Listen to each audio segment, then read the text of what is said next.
talk about the possibility. Oh, I misused that map. Oh, that's fine. I want to talk about constructive policy. In particular, the fact that we oftentimes just don't focus on something that is common sense and makes sense to the, I guess, vast majority of people.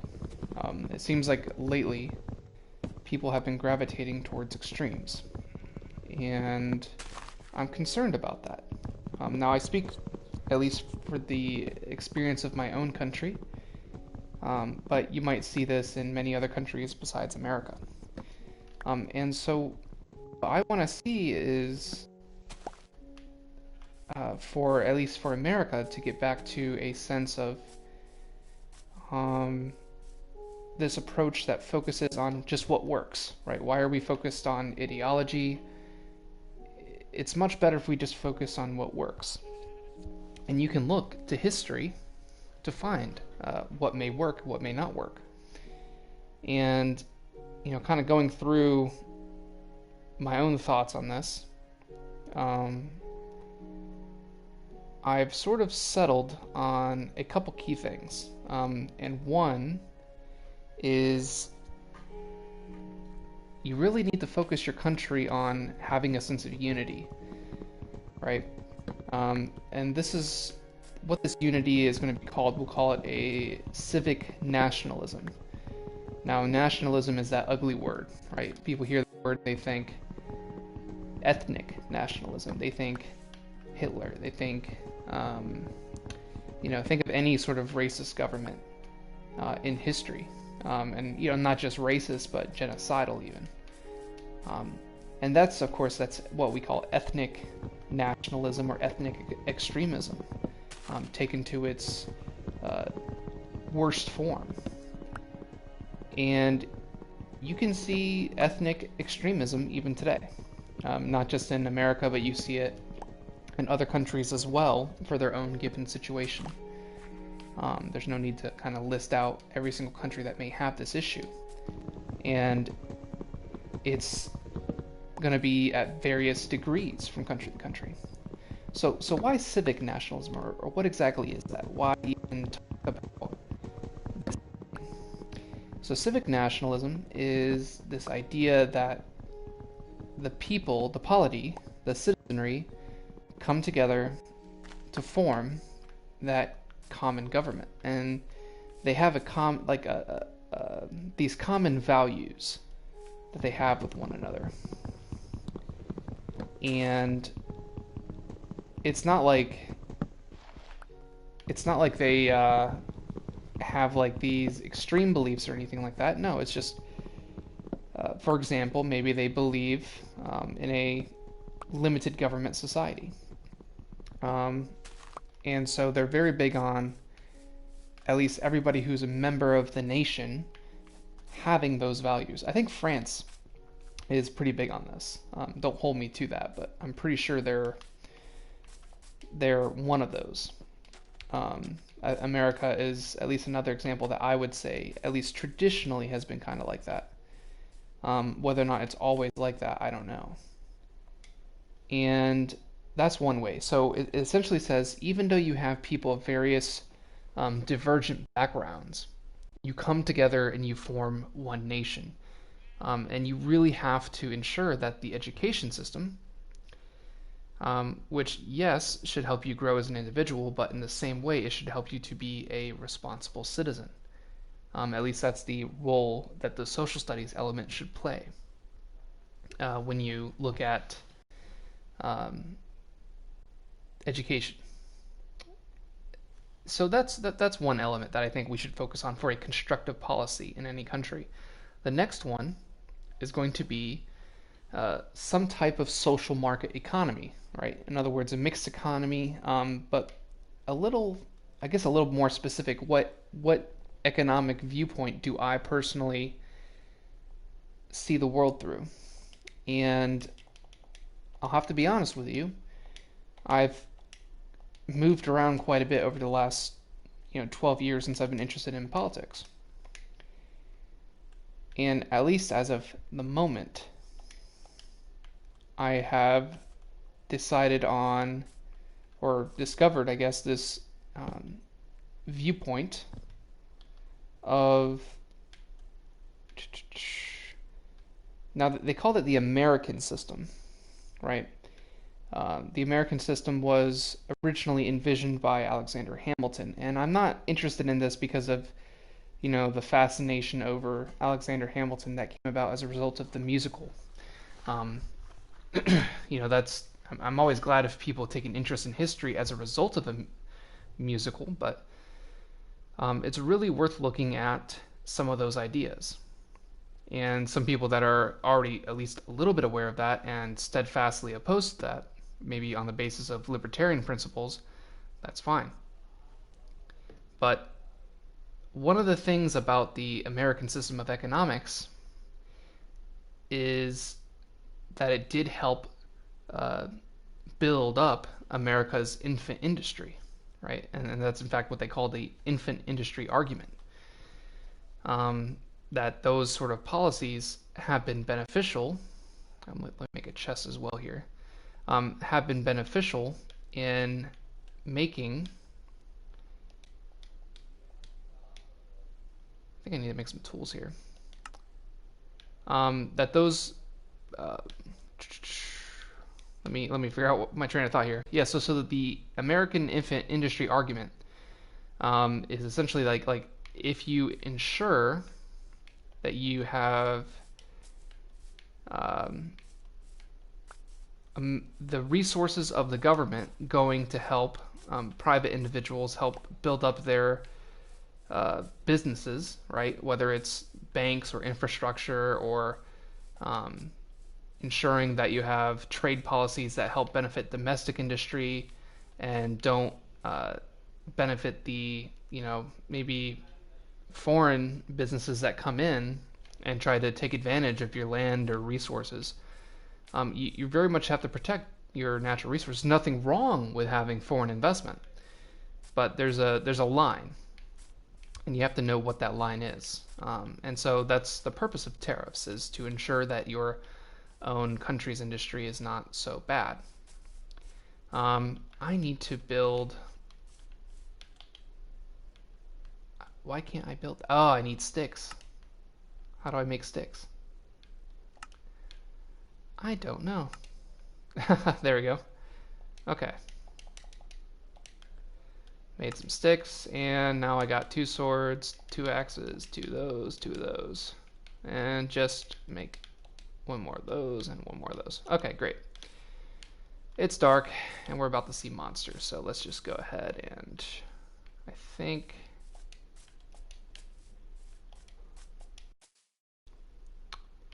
How do I see my inventory? There we go. So apologies, I'm trying to sit here and play this game while talking about this topic.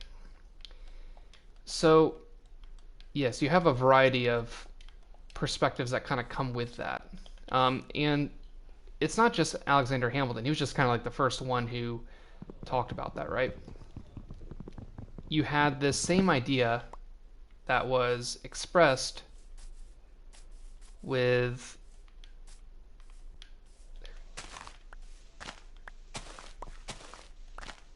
Henry Carey. And then you have many other countries that utilize that sort of economic, I guess you could call it a sense of economic nationalism. But they utilized those policies to benefit their countries.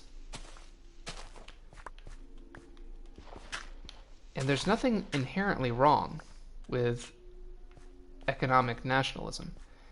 You don't like that term, nationalism. But you also have to keep in mind that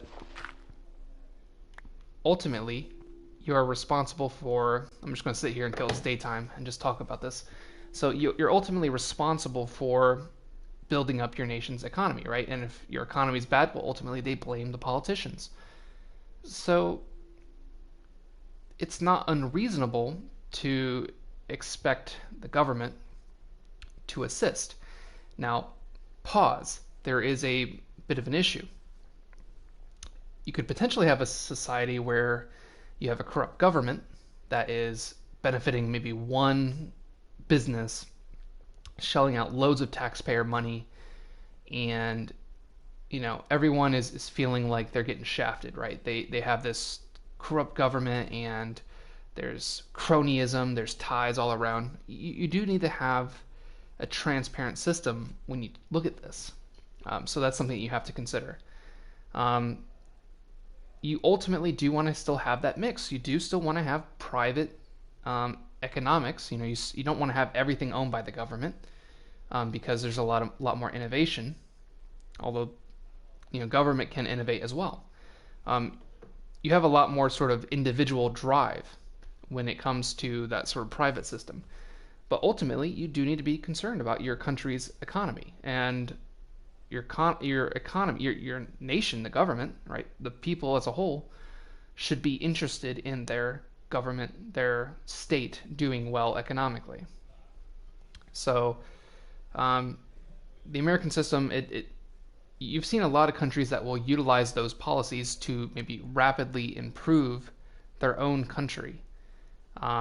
It's not going to be a within 1 year kind of thing, but it's going to take maybe a decade, maybe 2 decades, and then after a couple decades of those policies, they see this huge improvement, just because the government provided investment in things like infrastructure, education, and so on. And the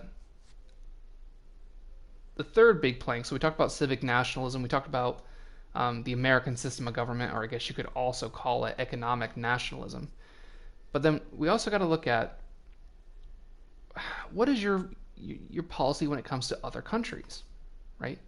You could have this sort of policy of, oh, we're just going to stay out of every country's affair, right? Either non-intervention or non-intervention or isolationism. You run into a problem where you could potentially see a very tyrannical regime that rises up and commits horrific human rights abuses, and potentially even invading its neighbors or other countries to take over their resources. Right now, they're not always going to say, "We are invading to take your resources," right? So it's hard. It's hard to find when they're doing this.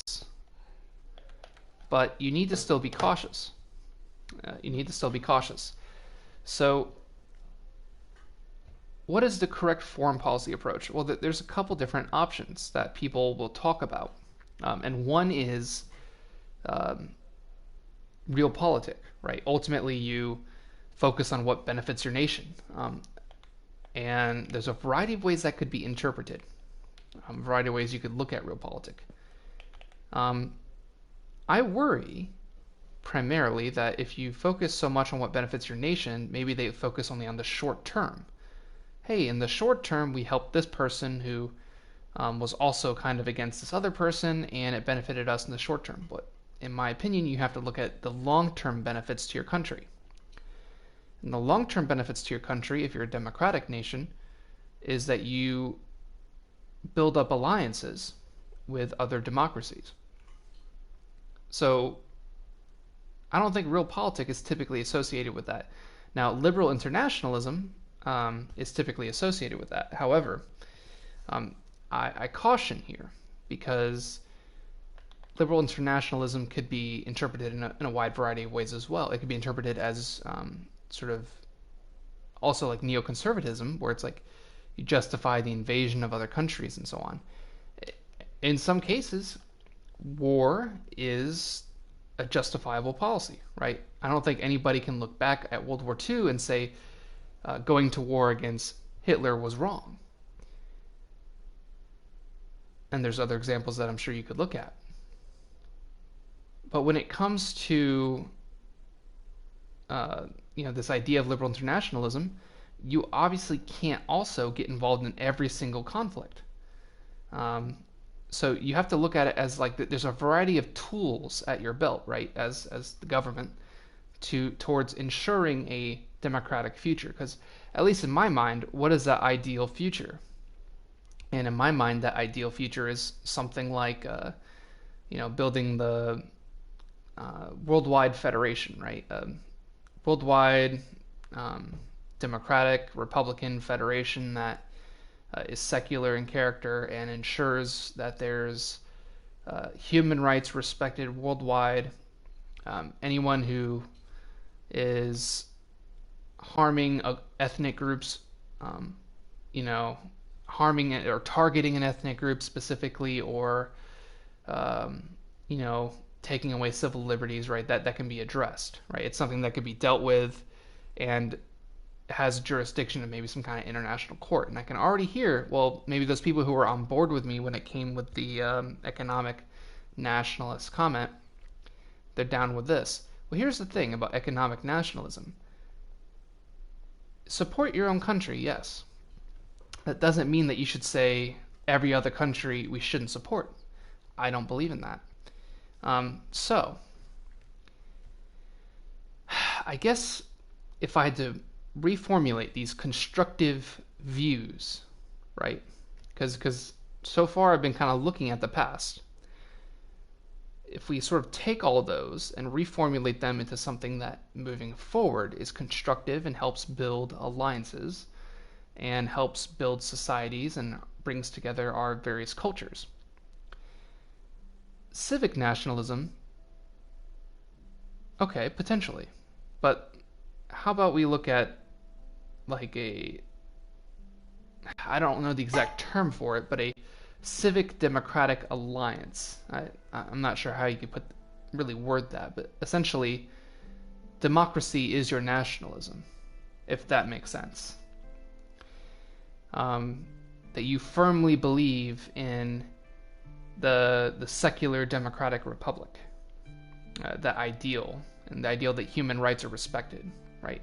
In the same way that you believe in government's ability to help people, so it's going to the second point of economics, government's ability to help people, whether in their personal lives or in business, but also government's ability to provide for your needs in terms of healthcare, education, and so on.